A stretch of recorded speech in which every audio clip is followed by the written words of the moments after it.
Hello guys, welcome to my channel T something, and in this video tutorial I will gonna show you how to fix some missing Netplwiz. User must enter username and password to use his computer in Windows 11. So how to fix it? Let's get started. Before starting off the video, I humbly request you please subscribe my YouTube channel for more updates. So let's start. Okay guys, first of all in the search box type a registry editor. Open a registry editor, right click run as administrator. After opening that, select the H key local machine and expand it.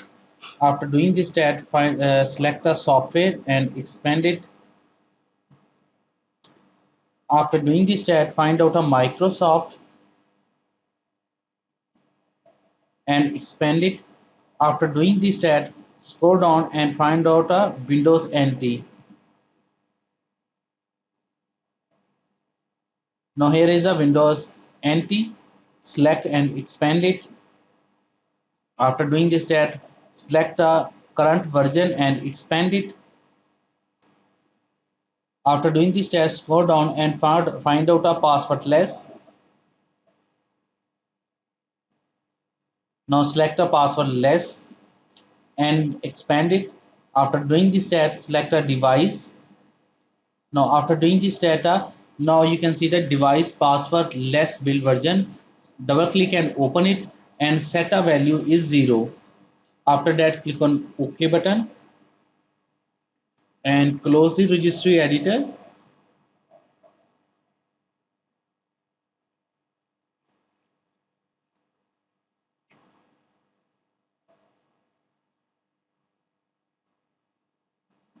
After doing this step, restart your computer. After restarting your computer, go to your search menu and type a net. Now after opening that, now you can see the user must enter a user password to this computer is unable. So I hope this video is helpful for you. Thanks for watching and please subscribe my YouTube channel.